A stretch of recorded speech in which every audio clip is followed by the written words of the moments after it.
Selamat malam, selamat petang.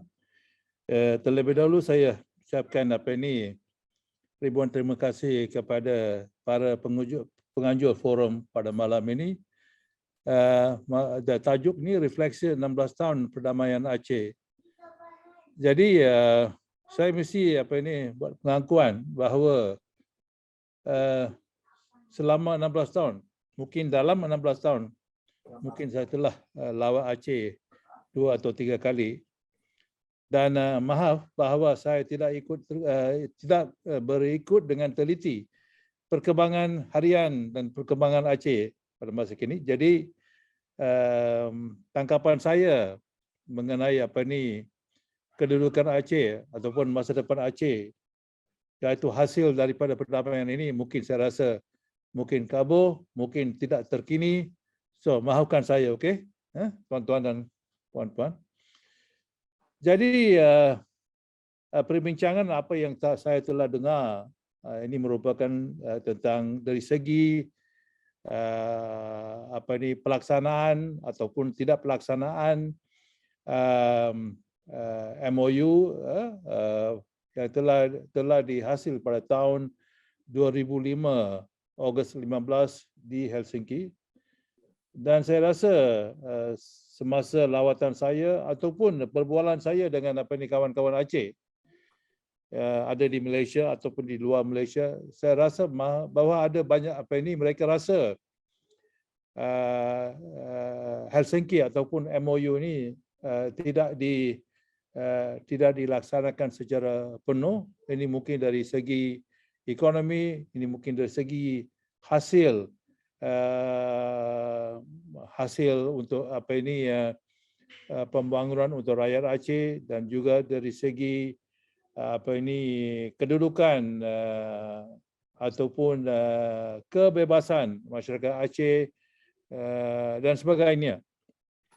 Jadi MOU ini mungkin merupakan satu hubungan yang sejenis antara Republik Indonesia dengan Aceh. Satu yang saya rasa tidak ada contohnya di Indonesia. Ini satu yang saya rasa unik.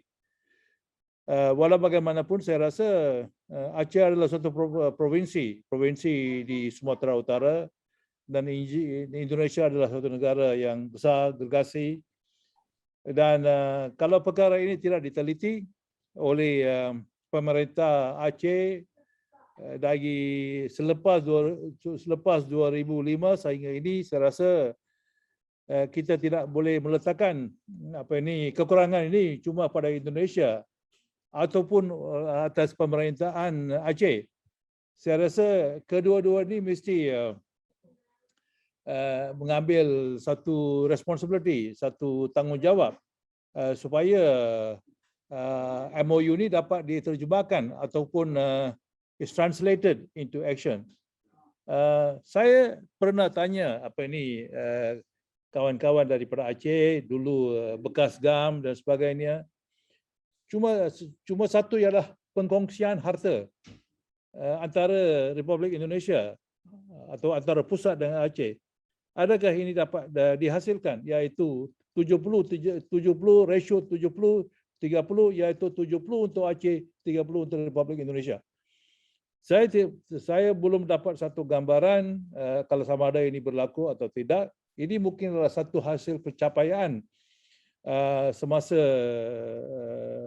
rundingan di Aceh. Dan ini pun terjadi masalah semasa rundingan. Yang jadi masalah sama ada Aceh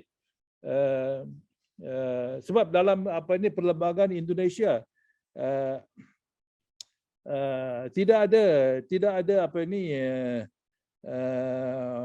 desentralisasi, sebab ini tidak dibenarkan oleh perlembagaan Indonesia. Cuma perjanjian ini adalah luar daripada perlembagaan Aceh, dan melalui jalan ini saya rasa perdamaian dapat dicapai. So jadi saya pun tidak tahu, dan cuma saya ini mau kemukakan soalan kepada para panelis di forum dan juga kepada orang awam di Aceh, sama ada pemerintah Aceh ini betul-betul mengejar apa yang perlu untuk rakyat Aceh. Walaupun ada juga pembaruan dalam pemerintah Aceh, governor dan sebagainya. Jadi saya sebenarnya saya tidak tahu, dan akhir sekali saya cuma mengatakan bahawa sama ada rakyat, kalau rakyat ini saya rasa gembira, rakyat rasa mereka sudah dapat menikmati pembangunan, menikmati hasil daripada perdamaian ini, saya rasa memang itu kita perlu diambil kira, sebab saya rasa dalam perkataan Inggeris itu perdamaian sendiri perlu di flash out. Apa sebenarnya perdamaian ini? Adakah satu time frame untuk mencapai ataupun melaksanakan ciri-ciri perdamaian dan sebagainya. So, jadi saya mungkin saya pun ini bersama-sama dengan rakan-rakan dalam forum ini, cuma atas keinginan saya, atas seorang insan di Malaysia yang ingin bawa satu masa depan yang cemerlang untuk Aceh. Sebab itulah penglibatan saya dalam perdamaian Aceh sebagai penasihat dan sebagainya.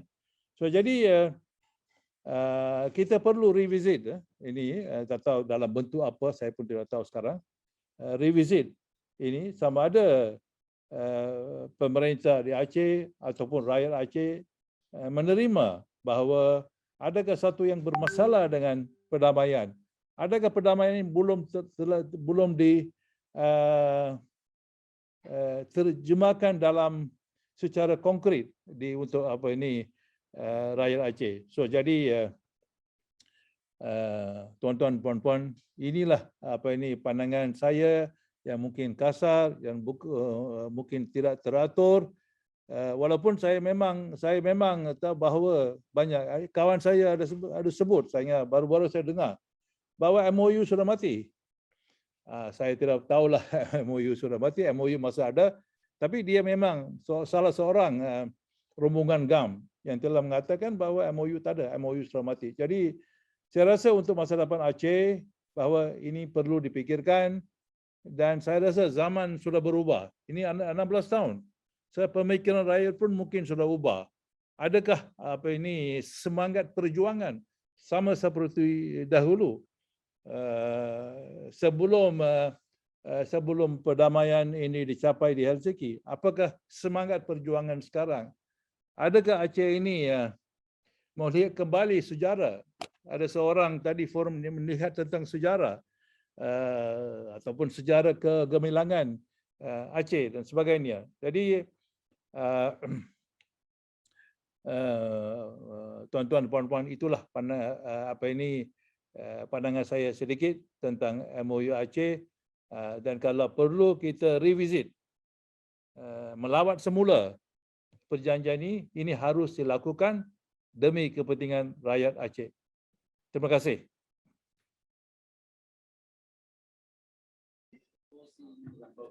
Baik, terima kasih kepada Bapak Profesor Rahman Sami. Poin terakhir barusan juga sangat menarik sekali bahwa kedua belah pihak ini harus sama-sama duduk kembali, paling tidak kalau memang perlu harus merevisi, ya silakan merevisi untuk ke arah yang lebih baik begitu ya. Baik, terima kasih sekali lagi Pak Prof. Terima kasih meskipun waktu yang sudah malam di Malaysia. Ya. Baik, saya melanjutkan ke pemateri selanjutnya. Kita kembali setelah dari Malaysia, kita kembali ke Aceh. Kita minta ketersediaan